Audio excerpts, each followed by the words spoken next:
Donna, let me try it. Good luck.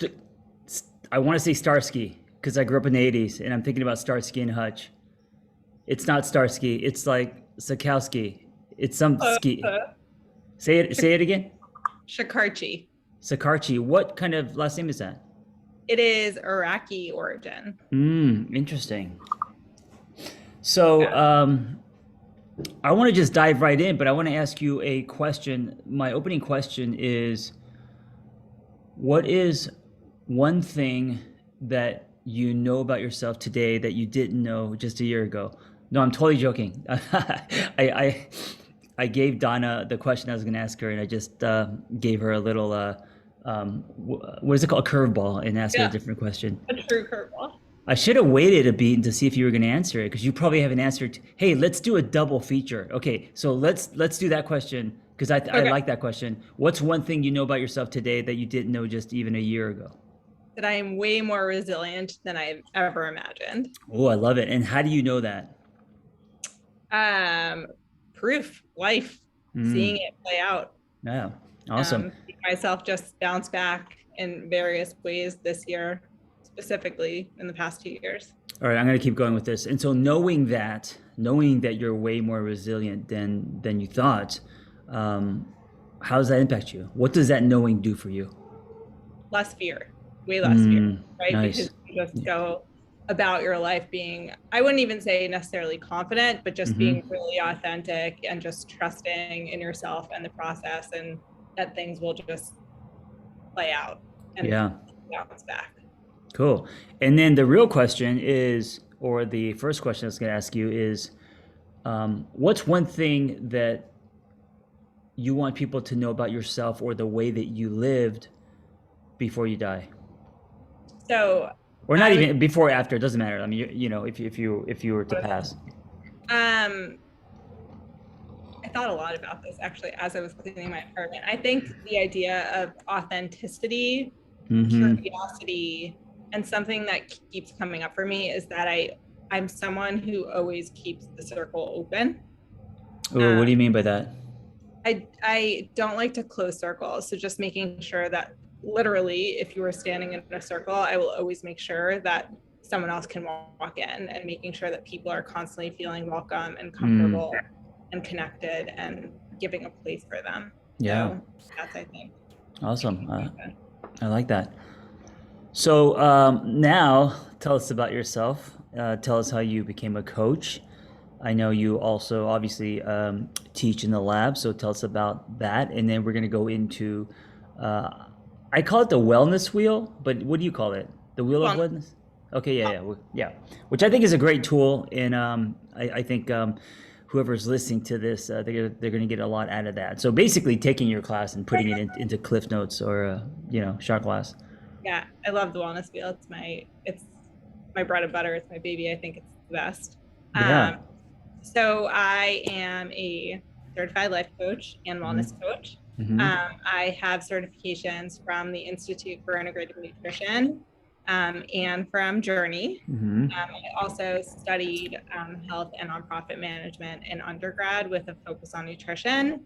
So kind of blending the worlds of nutrition and life coaching, and seeing where they meshed.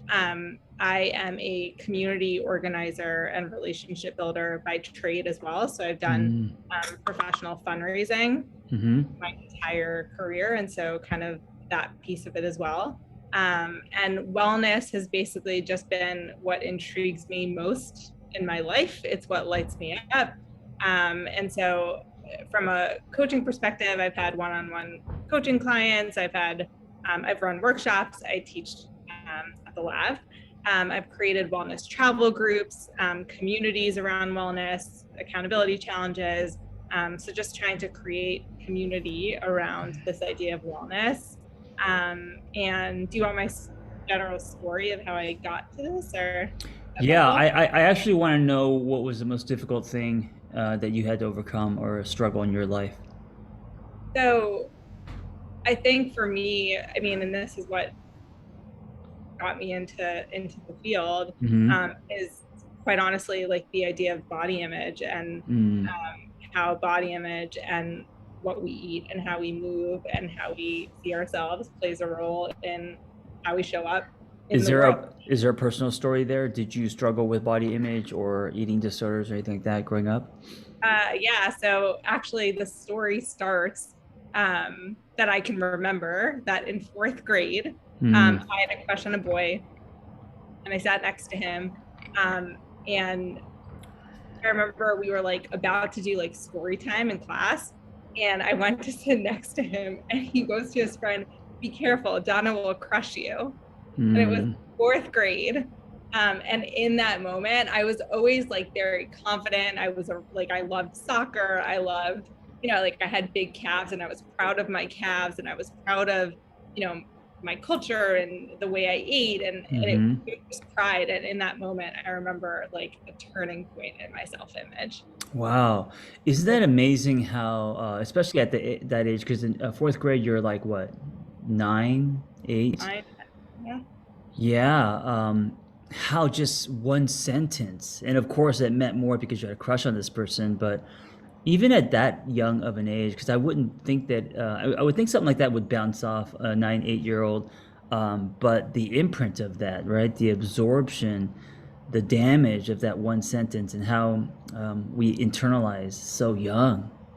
We internalized, and then after that, there was confirmation bias everywhere I turned. Right. So like Mm. every time, like I remember, Also, it's yeah, probably all you look for. It's like it's the, all I looked for and it's right, all I right. heard, right? Like truly it's all I heard. And so that's when, quite honestly, at a very young age, like I went from a really balanced diet to being like, I can't have a Chipwich ice cream sandwich without hiding it, right? Like Right. there was shame associated with my body and with foods that I ate, because of this boy. Um, Um, so how did that grow? Was that a virus that grew as you got older, and of course, high school and all that? Yeah, what happened?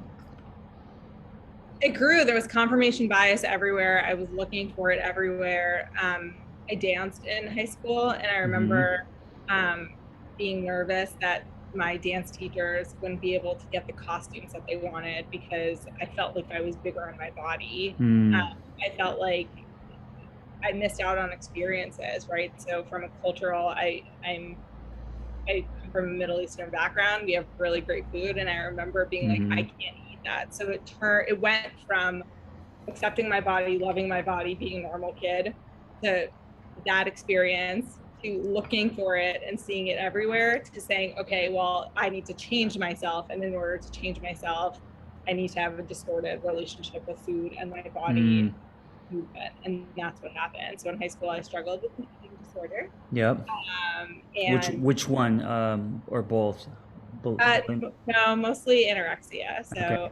I remember actually when it hit, I was on a teen tour in 10th grade. We're going into 10th grade in Israel. And I remember saying, like, now's the perfect chance, right? Like, we're traveling a lot. There's a lot of movement. There's a lot of natural, like, calorie burning. And so now's the Mm. perfect chance for me to not eat. And people started noticing it. And I didn't like the attention. I remember someone approaching me about it, and I shut down. I Yeah. denied it and I shut down. Um, and yeah, At what point did you start to have control over it? it took me a long time. And this is actually where the wellness bill actually a Mm-hmm. little bit Helped you? helped me. Also, kind of made me realize that it's not me, it's society, right? Mm-hmm. So the idea that I think I went on Weight Watchers in like 8th grade or something Wow. crazy, right? And I Yeah. don't know if my mom would agree to that. I love my mom. I think she was just trying to support me. Um, but, and I think that we live in a society where people like prescriptions, they just like the formula. And Mm-hmm. they don't think about the nuance behind it. They don't think about the person behind it. And so I remember it was actually in college that I decided that I want to study it. But what they didn't teach us is that there's more to it than just nutrition, right? So I can eat all the right foods, but if I go home and I'm unhappy, or if I don't have friends, or if I am traveling outside the country and I wasn't given the tools to know how to eat, or if I'm going through grief, or if I'm going through a breakup, right? Like no one takes that into account. No one takes our balance into account. And Mm-hmm. so what was missing, I remember the moment I saw a nutritionist in college, and he said to me, if you follow this, it's foolproof. All you need is to follow this, you will drop the weight, right? Because at that point I was in weight loss journey. And um, it didn't work. And then I remember like a moment when I was like, wait, this guy didn't ask me what my schedule is. He didn't ask me whether I'm sad, whether I'm happy, whether, I just broke up with someone in college. Like he didn't take any like life into account. Right. And He just gave that's you a program. he just gave me a program, and a lot of people prescribe to that. Mm-hmm. And that's when I kind of had this epiphany that this foolproof program doesn't work, and that there has to be this like individualized approach to wellness and to health promotion that actually is sustainable for someone. And that includes life. It doesn't happen in a bubble. It doesn't happen in Right. a vacuum. Yeah. There's a little bit of background noise. I don't know if you have do you have a microphone? No, you're just talking to your computer, right? Yeah. I hear background too. I don't know if it's me or you. Yeah, I mean it's very quiet here, but I don't know. It could be something on my side, but I don't know. So let me ask you this: where are you with it now? Because I know eating disorders are something that I'm very familiar with. I think especially living in LA, most of the women that I have loved have had eating disorders. I worked in a eating disorder facility, running groups for a few years, and I know it's something that there's no cure to it, right? It's almost like addiction, where of course you have tools you could learn to control, but it's kind of like the devil on your shoulder for the rest of your life in a way. And from what I know, whenever you have anxiety or things in life hit and it's hard, that's kind of the default. It seems like, right? I'm in a much better place with it. Yeah. And I think I hear background too. I don't. I don't know what it is, but I purposely don't edit. So uh, Okay. let's just keep rolling. Fine. I'm in a much better place with it. I think it is so true that it is like the thing that you go for and grab, both for control and for, right, like especially COVID's a great example, right? Like you're out of your element, you're out of your routine, you're trying to recalibrate this new life. And so sometimes that kind of, oh, what can I control with my food? Or is my like body looking okay? Or I can't work out in the same way. And like, how is that impacting me? So it certainly creeps up. But I think the biggest tool that I've used is A, the wellness wheel, and B, this idea of like crowding out, Hmm. which is in essence like what can I add to my diet versus what can I take away? Right. So Yeah. if I'm constantly saying like, instead of worrying about what deprivation, what am I adding? Um, that's super helpful. Well, let's get right into it. Let's talk about the wellness wheel. What is it? How can people use it? And it doesn't matter if you're struggling with an eating disorder or anything, right? It's not the wellness wheel isn't just for eating disorders, obviously. Oh no, it is for life. And actually the class that we do in Tat Lab, I mean, we haven't even touched the nutrition piece. It is Hmm. just like the anchor for how to live a balanced lifestyle. So the general idea of the wellness wheel is that there are, depending on who you ask, 8 to 11 different um, dimensions of wellness that go into the wheel, and that you want to keep them as balanced as possible throughout your life. And there are going to be natural ebb and flows. Not, right, wellness is evolving with journey. Um, it's not a stagnant thing. But the Do you, idea, real quick, do you have headphones close by? I think that'll I can help. get them. Yeah, let's. I'll wait for a few seconds if Okay, you one grab second. your headphones. Yeah, because this is important. That's One second. One it's second. going to be the meat and potatoes of our conversation. I want it to be clear. Hold on. Maybe play some background music. One second. That's all right. I could just do a little rap or something. Okay. As she's grabbing headphones, I just want to say that I think eating disorders are, I mean, men have them too, but mostly women, and I think partly because of society, culture, the pressures to look a certain way, all of that. Definitely, I think in the world that we live in, women struggle with that more so than men. I think in our society, men struggle more with like achievement. Although that's changing as well, right? Because women, it's not the 50s anymore, right? Women are dominating the workplace, and so what's my point? My point is, I think a lot of, and these are generalizations, but I think men don't understand eating disorders because many men are just like, well, what's the problem? Just eat, right? They think it's a phase, or they think like, they don't think that it's a disease. As I think a lot of women, and of course this is a generalization, when it comes to sex addiction, because I think more men struggle with sex addiction generally than women, although women do too. Uh, I think people can think that sex addiction is like a phase, or it's an excuse to be more sexual or look at porn or whatever. But eating disorders and sex addiction, they're both very shame based, and I think kind of what the eating disorder is, and all the way that sometimes people look at eating disorders, I think it overlaps in the way that we look at sex addiction. Anyway, I just wanted to buy some time. I love that. That was awesome. Oh my gosh, Uh, you're so much more clear. That was the solution. I'm so happy. I still hear a little bit of background, but that's great. I'm really happy. I should No, probably start you're, using headphones yeah, more because it sounded like you were like, on the in a moon. wind tunnel. I mean, I would love Yeah, to be on the moon, yeah. but just in New So, York City. yeah, that's why Um, I always wear headphones. I know it helps significantly. Just anyway, I'm so happy it helped. Okay, so where were we? I don't even remember. we're getting into the wellness wheel, Great. and So yeah.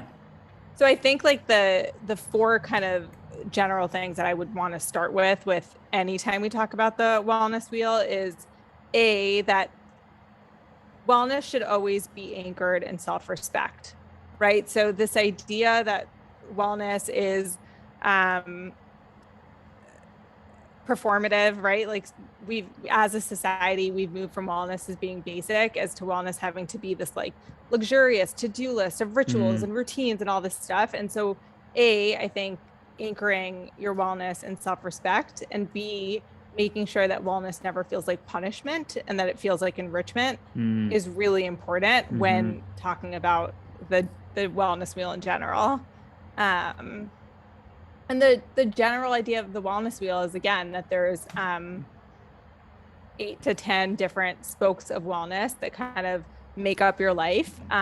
They go from, I'll go over all of them. There's occupational wellness, mm-hmm, there's emotional wellness, mm-hmm, there's spiritual wellness, there's social wellness. So mm, how are you taking care of your social needs?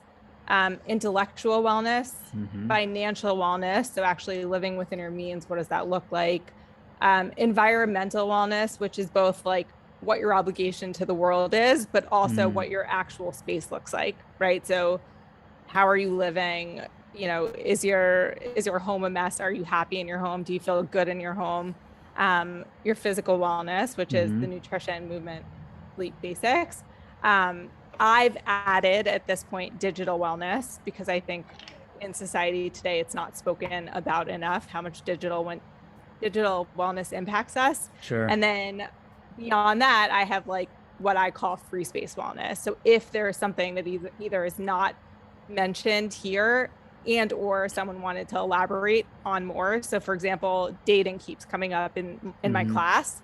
Dating might be a separate spoke for someone. Right. Um, So, how but do you use this wheel? So, people listening, they're now thinking about their lives, and they're thinking about, all the pie pieces. So, like emotional intelligence, finances, occupation, all of that stuff. Um, what do you do with? How do you work with someone with the wellness wheel?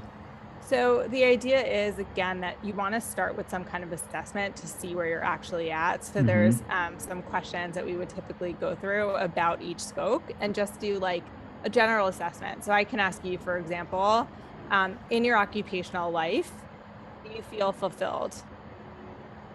Yes, for me, as far as occupation, um, I haven't always felt like this, obviously, but it's the best it's ever been.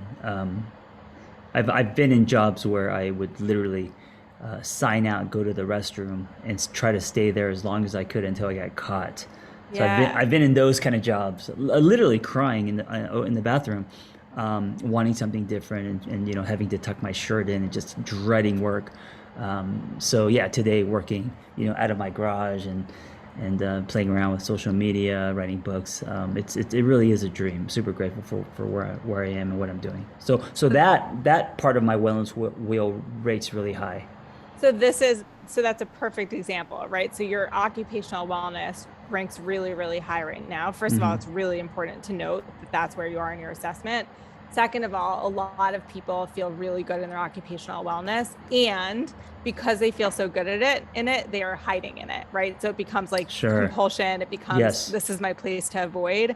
And so that's something we look at too. Are you putting all your energy into occupational wellness and neglecting your physical needs or your spiritual needs? And so Yeah. it is Yeah. awesome that it's ranked so high. And then we would also say, okay, let's unpack it further. Is it that it's just so balanced and great and you feel that's awesome? Or is it, okay, it's going really well, but I'm also hiding and not actually focusing on anything else? And the danger in that is that, right, when we put too much worth in any of the spokes, there's danger, right? When we over identify or put our self worth in any of these 10 pieces, there's danger, right? So the idea is that if you keep it balanced, that if one falls a little bit, if you have a bad month at work, if you, I really hope this never happens, but like a book deal drops, right? And Hmm. suddenly you're like, well, now what? Okay, well, at least I have my spiritual wellness in check. At least I, Hmm. have Right. some, right? And so that's that calibration of the wellness wheel that we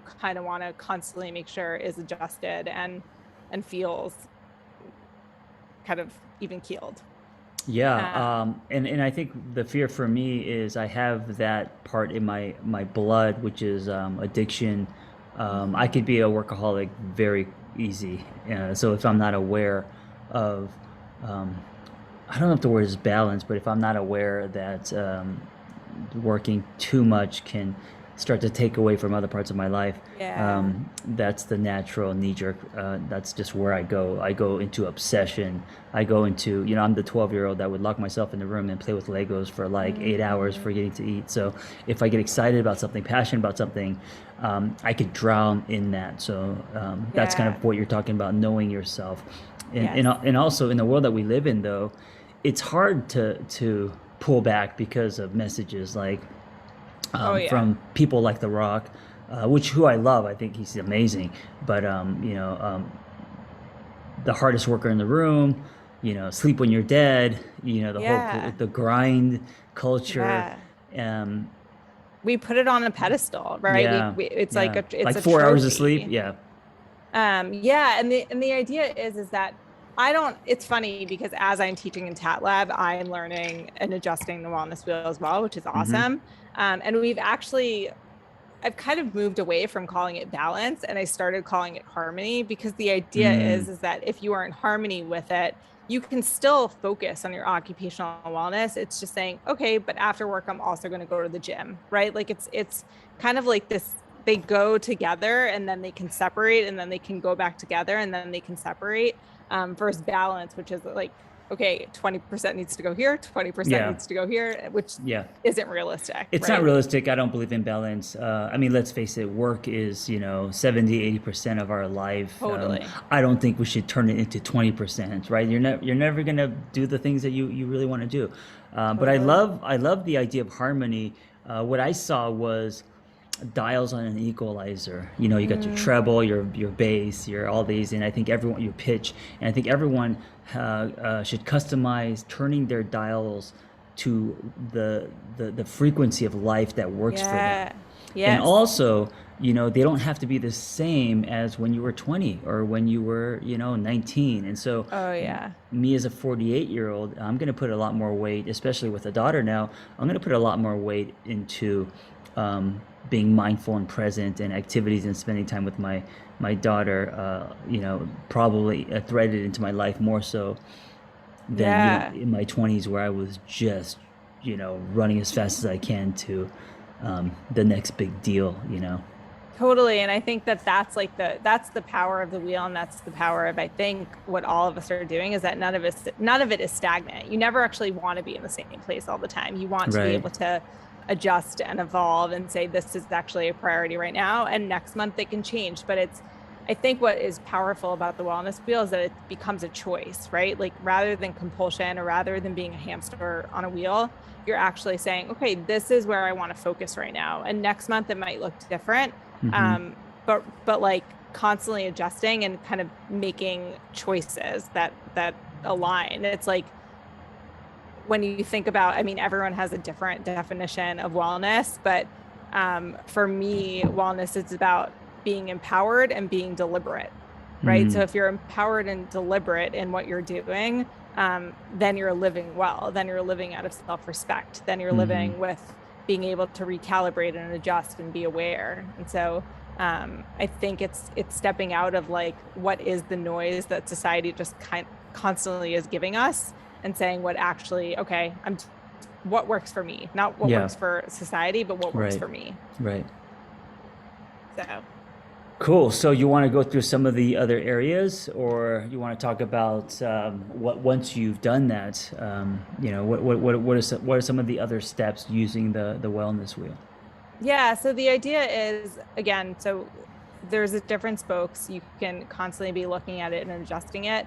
And then typically, the way I've structured it is twofold. One, some people have like an overarching goal, right? So take someone who's like, I have a goal to run a marathon. Okay, Hmm. so you have this great ambition, you have this great goal to run a marathon. There's a clear finish line there. How are we actually making sure that like your wellness is adjusted to that goal, right? So, how are we Mm. making sure that your occupational wellness is in check? How do we start creating boundaries with work so that you have time to train for your marathon? Right. How do we make sure that you're also having a social outlet within your running goals because it's going to be intense? So, right. So, there's a goal based way of looking at the wellness wheel. There's also a nutrition way to look at the wellness wheel, right? So, this all started 10 years ago when I went to the Institute for Integrative Nutrition. And what I loved about their approach is that they call it primary foods and secondary foods. Hmm. So the idea that your primary foods is in essence the wellness wheel. So who are you coming home to? What are you coming home to? What does your environment look like? Do you have a spiritual practice? Are you Hmm. miserable at work or happy at work? Right. So, like, all those things is actually your primary food. Your secondary food is nutrition, right? And Hmm. so they're all going to fuel each other. And so when you start to look at nutrition, or if I'm working with a client who wants to focus on energy or strength or weight loss or weight gain, whatever it is, and you're not paying attention to the wellness wheel, then okay, you prescribe a diet and then 2 weeks later it's gone. Hmm. And so I think the wellness wheel fits really, really well in the nutrition and movement space, and making sure that people are moving along with their goals there. And then the third way is just what we're doing in Tat Lab, which is truly going into every single spoke and Hmm. saying, okay, let's talk about it, let's unpack it. So we actually are finishing the occupational wellness series next Hmm. week. Yep. And it was robust. I thought it was going to be a 2 week class, and everyone keeps wanting more, which is awesome. Hmm. But the idea is that it started with, okay, where are you with your happiness at work? Right? Like general happiness at work. And there were a bunch of prompts that we asked. Then where are you with your authenticity at work? Do you feel like Mm. your values are coming through? Do you feel like it actually aligns with your values? Right? Like if your values are not aligned with what you're doing 8 to 10 hours a day, that might be a little bit problematic. There might need to be a shift, right? Hmm. Are you thriving? Do you feel challenged? Do you want to feel challenged? Is that important to you? So we started to like really, really go into occupational wellness, for example, then we went to, okay, how is your identity tying into it? What does that look like? Is all your self-worth there? And then we actually just started to unpack like the balance piece. So how does your energy feel at work? What does it Mm-hmm. look like on Mondays? What does it look like by Fridays? Setting boundaries. So we go through every spoke really, really intensely to kind of figure out both like an assessment and a blueprint of how to go forward. Can can they overlap? For example, I have a friend who says he meets God in the water because he's a surfer. So if we're looking at his wellness wheel, his feeding his spiritual need overlaps with feeding his physical needs because surfing is both physical but also a spiritual experience for him. That's spot on. So you actually want the most overlap. So Mm, when I did the wellness wheel, when I first did it a week in a wellness, or when I did my first class within Tat Lab, we kind of like used a few example. And I remember one of them was like Rebecca, who was a swimmer, right? hmm. And this imaginary person named Rebecca was a swimmer. There were physical benefits to her going to swim class, right? So improving circulation, improving strength, improving endurance. There's social Right. wellness there Community. because it's right. There's a community of people who are swimming alongside you. There's emotional benefits, right? So Hmm. the idea of like relieving stress through swimming. And the idea is that, okay, so some days Rebecca might swim, some days she may choose the walk, she may even choose binging on Netflix, but the wellness wheel is like constantly interconnected and Mm, multidimensional, right? So like same applies for someone who's not doing as well. So say someone just lost their job, right?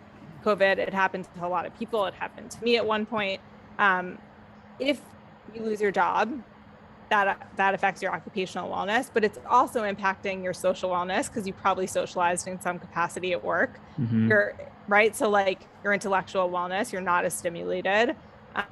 So balanced living is constantly, it's very different at different times of your life, but they all go hand in hand. What about, is there a sexual need spoke? So it's interesting. Some people brought that up. I have always put it as part of physical. I've noticed that people put it Mm. into free space, Well, not so much the amount of sex, but like the the intimacy. need to feel sexy. Mm.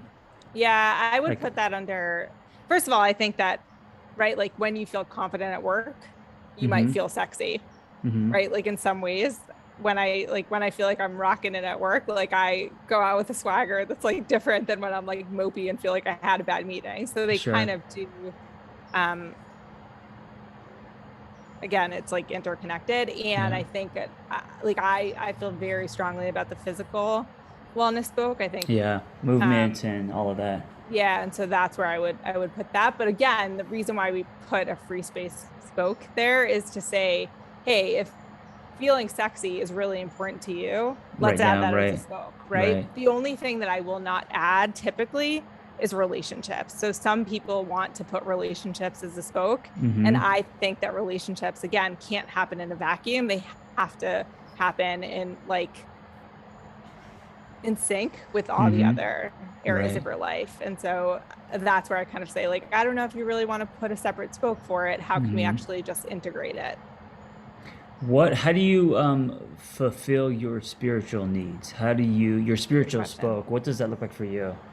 So I am really tied to my culture and my Mm-hmm, traditions. I'm not a religious person, but I mm-hmm, am a cultural person. And so spiritual wellness for me could be putting on Arabic or Hebrew music and just mm, connecting to that part of me. mm-hmm, It could be in certain foods, right? So like when I think of spiritual wellness, I also think about like my culture mm-hmm, and my history. And so it could look like that. For a lot of people, hiking can be a form of spiritual wellness. right.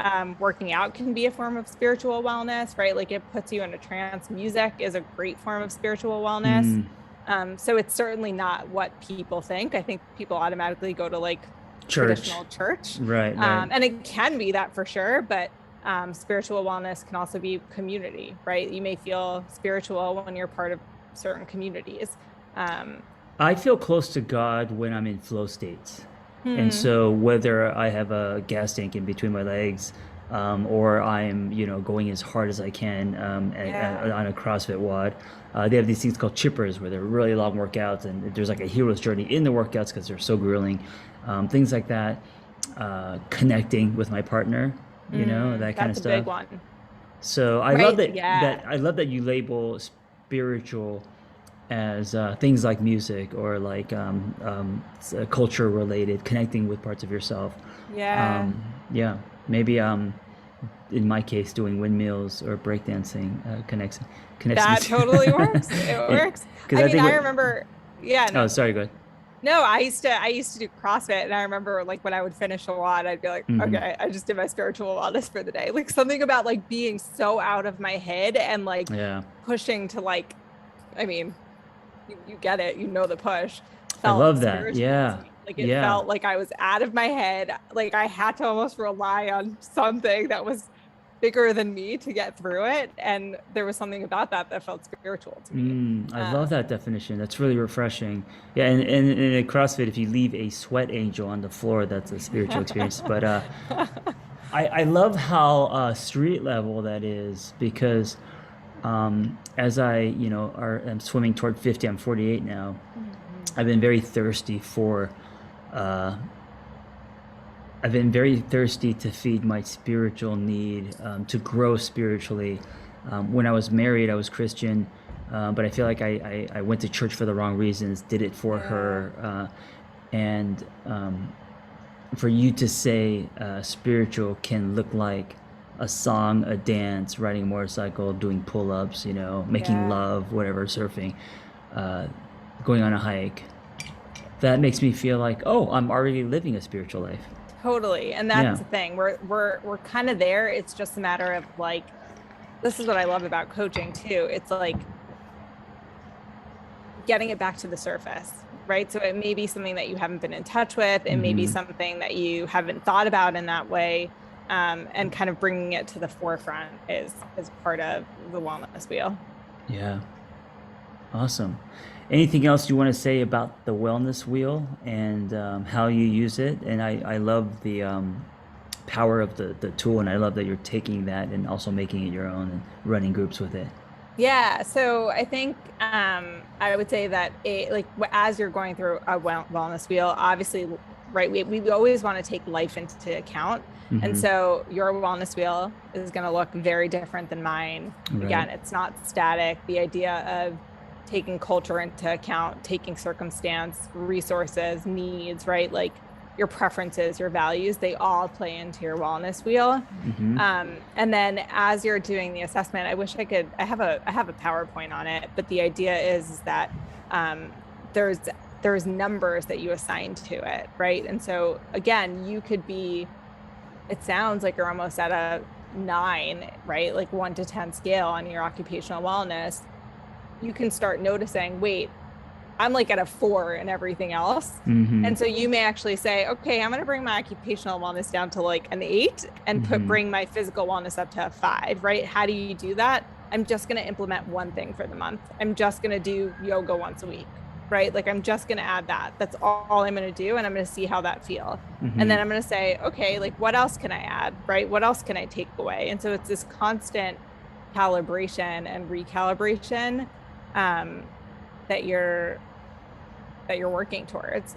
So typically we'll go through like when we do the assessment.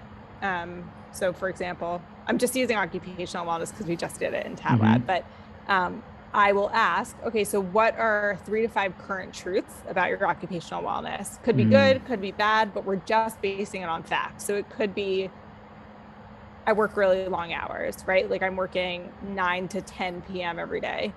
It could be that I really love my boss. Like my boss is freaking kick ass. And so she makes everything better. It could be that I have colleagues that I really enjoy, right? So, what are just 3 to 5 truths? And then based on that, we start digging and saying, okay, let's put a number on that, right?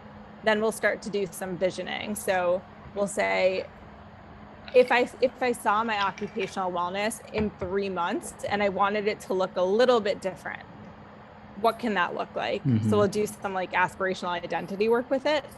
Um, And then we start to say, okay, what's one thing that we can do? What's one thing that we can add? What's one thing that we can take away? So, um, I love it. What a great map.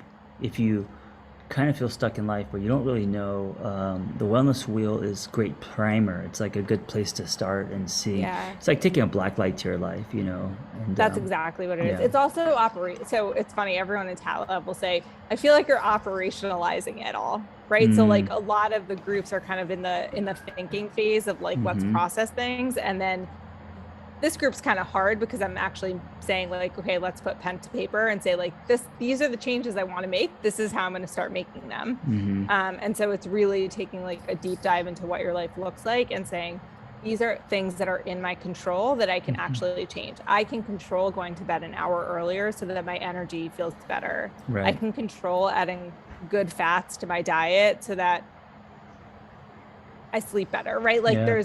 and so, yeah, so that's the wellness wheel. And again, the goal is to, within Tat Lab, is to also start tying it into, physical wellness is a spoke, but Mm-hmm. tying it into nutrition and movement and sleep, because that keeps coming up in Tat Lab a lot as well for people, nutrition. So the wellness wheel, of course, you can do it on your own. You could write it down and all of that, but it's not as effective. So if you want to hang out with Donna, Yes, please because hang out with me. I'm gonna give everyone your home address. You're cool with that, right? So this is I where she mean, lives. No, I'm just kidding. it's New York Um, City. It'll be hard to find me. Yeah, the lab isn't pre-recorded or audio courses or anything like that. The lab, oh, well, we have audio courses, but the lab is live. And so, if you're interested in the Wellness Wheel, come hang out with Donna in her group. She runs them. Is it weekly? You run them Weekly, every Tuesday every at 2 Tuesday. p.m. Yeah, and Pacific. she will in person. Go through your wellness wheel, and they're rotating, it seems like spokes every week, and having long conversations, meaningful conversations about that, right, and sharing Yeah, stories. So that's awesome. yeah, Well, thank you for all you do. And sure. where can we find you besides the lab? So if you're on social media, what's your Instagram and everywhere else, your website? So you can find me on Instagram at the embodied home. Mm. So the embodied home. And I'm actually working on my website. So I will get back to everyone on that. But the embodied home is my Instagram, and the embodied home at gmail.com is where to find me. And if anyone wants more information on the wellness wheel, or this idea of like primary and secondary foods, got you covered. Yeah, Donna, thank you for hanging out and creating this dialogue Thank and you. telling everyone about the Wellness Wheel. Yeah.